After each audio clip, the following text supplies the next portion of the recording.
Guys അങ്ങനെ കാസർഗോഡിന് പുതിയ ഒരു സന്തോഷം കൂടെ വന്നിരിക്കുകയാണ്. എന്താണെന്നല്ലേ, നമ്മുടെ വാഹനപ്രേമികളെല്ലാം കൂടി കാത്തിരുന്ന ഒരു കാര്യമാണ്. കാരണം ചെർക്കള ഭാഗത്തു നിന്ന് കാസർഗോഡേക്ക് യാത്ര ചെയ്യുന്ന സമയത്ത് ലെഫ്റ്റ് സൈഡിൽ നമുക്കൊരു പെട്രോൾ പമ്പില്ല. അപ്പോൾ ഇന്റർനാഷണൽ ടെക്നോളജിയായ ആക്റ്റീവ് ടെക്നോളജിയോട് കൂടി ബ്രിട്ടീഷ് പെട്രോളിയവും ജിയോ എന്ന് പറയുന്ന നമ്മുടെ റിലയൻസ് ജിയോയുമായി സംയോജിച്ചുണ്ടാകുന്ന ഒരു ഇന്റർനാഷണൽ ക്വാളിറ്റിയുള്ള പെട്രോളിയം സപ്ലൈ ചെയ്യുന്ന ഒരു ഫ്യൂവൽ പമ്പ് ലെഫ്റ്റ് സൈഡിൽ സന്തോഷ് നഗറിൽ നിന്ന് എക്സിറ്റ് ഇറങ്ങിക്കഴിഞ്ഞാൽ മെയിൻ ഹൈവേ നമുക്ക് നേരെ ഈ പെട്രോളിയം പമ്പിലേക്ക് എത്തിച്ചേരാൻ സാധിക്കും.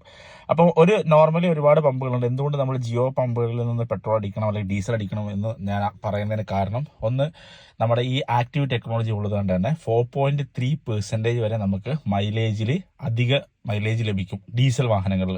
ഇനി പെട്രോൾ വാഹനങ്ങളിലേക്ക് വരികയാണെങ്കിൽ 10 ഇരട്ടി എൻജിൻ കമ്പോണൻസ് നീറ്റ് ആവുകയും ചെയ്യും. അപ്പൊ രണ്ട് ബെനിഫിറ്റാണ് നമുക്ക് ഉപഭോക്താവ് എന്നുള്ള നിലയിൽ നോക്കുകയാണെങ്കിൽ. ഇനി കാസർഗോഡുകാരെ സംബന്ധിച്ചിടത്തോളം ബെനിഫിറ്റ് നമ്മുടെ ഈ ഫ്യൂൽ പമ്പിനെ വെച്ച് നോക്കുകയാണെന്നുണ്ടെങ്കിൽ നല്ല വിശാലമായ പാർക്കിംഗ് സ്പേസ് ഉണ്ട്, നല്ല നീറ്റ് ആൻഡ് ക്ലീൻ ആയിട്ടുള്ള ടോയ്ലറ്റ് ഉണ്ട്, പിന്നെ 24 hours നമുക്ക് ഫ്യൂൽ അടിച്ചു തരാനുള്ള സ്റ്റാഫ് അവൈലബിൾ ആണ്. അതുപോലെ തന്നെ ഫാമിലി ആയിട്ടൊക്കെ നമ്മൾ ഒരു വഴിക്ക് പോകുന്ന സമയത്ത് നമ്മൾ റിഫ്രഷ്മെന്റിന് വേണ്ടി ഒരു റൂം എടുക്കേണ്ട ആവശ്യമില്ല. അത്രയും നീറ്റ് ആൻഡ് ക്ലീൻ ആയിട്ട് ഒരു 3 സ്റ്റാർ ഹോട്ടലിന്റെ ലെവലിലേക്ക് അതിന്റെ പരിസരവും കാര്യങ്ങളൊക്കെ വൃത്തിയാക്കി സൂക്ഷിച്ചിരിക്കുന്ന ഒരു മാനേജ്മെന്റാണ് എന്തായാലും ഈ ഒരു പെട്രോളും അല്ലെങ്കിൽ ഈ പെട്രോൾ പമ്പ് ഇവിടെ കാസർഗോഡ് ഓപ്പൺ ചെയ്തിരിക്കുന്നത്. പുതിയ പമ്പ് ഓപ്പൺ ആയതിന്റെ ഭാഗമായിട്ട് പെട്രോൾ അടിക്കുകയാണെന്നുണ്ടെങ്കിൽ 1 ലിറ്ററിന് 1 രൂപ വെച്ച് കുറവുണ്ട്. ഓപ്പണിംഗ് മുതൽ 60 ദിവസം വരെയാണ് ഈ ഓഫർ വാലിഡ് ആയിട്ടുള്ളത്.